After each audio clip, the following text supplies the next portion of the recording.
আমাদের বক্তব্য খুব পরিষ্কার, সিম্পলি বিএনপি এবং প্রশাসনকে বলছি, নির্বাচনের পরিবেশ তৈরি করবার জন্য যার যেখানে যতটুকু অবদান রাখবার সুযোগ আছে, দায়িত্ব আছে, দয়া করে সেই দায়িত্ব পালন করবেন।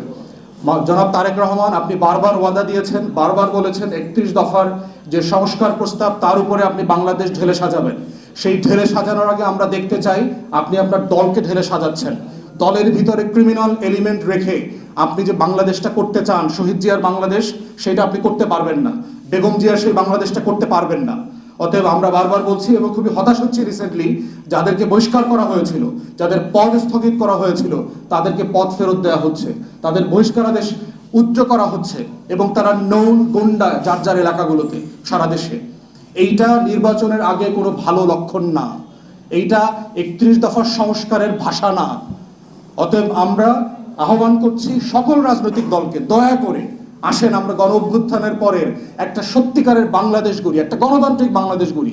আমরা বিএনপিকে বলছি, আপনাদের একাংশ, খুবই সংক্ষিপ্ত একটা ফ্র্যাকশন একাংশ যে আচরণটা করছে, তাতে প্রত্যেক দিন আপনাদের হাজার হাজার ভোট কমছে। শুধু গতকালকের ঘটনায় সোশ্যাল মিডিয়াতে আপনারা যা দেখেছেন, বাংলাদেশে ন্যূনতম আপনার এই একদিনে 10 লাখ ভোট কমে গেছে সারা বাংলাদেশে। এবং আপনারা যদি আপনাদের এই অভদ্র একাংশ, খুবই ছোট অল্পকাটা মানুষকে নিয়ন্ত্রণ করতে না পারেন, তাহলে কিন্তু আগামী নির্বাচনে আপনারা চ্যালেঞ্জের মুখোমুখি পড়বেন। কারণ এই ক্রিমিনালদেরকে নিয়ে কিন্তু আপনাদের ভোট চাইতে হবে, যারা এলাকাতে নৌন সন্ত্রাসী, খুনি, মাদক ব্যবসায়ী, চাঁদাবাজ এবং গুন্ডা, এদেরকে নিয়ে যখন আপনি পলিটিক্যাল ক্যাম্পেইনে যাবেন, তখন এলাকাবাসী কিন্তু দুইবার ভাববে যে নির্বাচিত হবার আগে এরা এই ধরনের গুন্ডা পান্ডা নিয়ে আমাদের সাথে, আমাদেরকে ভয় দেখায়, আমাদেরকে হুমকি দেয়, নির্বাচিত হলে পরে কি হবে আমাকে বলতেছে। তাহলে একটা কাজ শুরু করবার আগে এই ঘটনাগুলো বাংলাদেশে কিন্তু নতুন না। পদ্মা সেতু বিখ্যাত ঘটনা, আপনারা জানেন। দলকে মেনশন করা হয় নাই। আমি রাষ্ট্রের পক্ষ থেকে একটা ডেভেলপমেন্ট, একটা উন্নয়নের কাজের সহযোগিতা চাইলাম এলাকাবাসীর কাছে।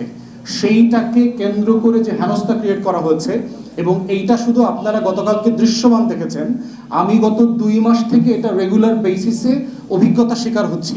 আমার নেতা কর্মীকে ক্যাম্পেইনে মারধর করতেছে, হাসপাতালে ভর্তি হইতেছে, থানায় যাচ্ছে, মামলা নিচ্ছে না। এক্স্যাক্টলি আমরা আওয়ামী লীগের আমলে যেগুলো দেখেছি।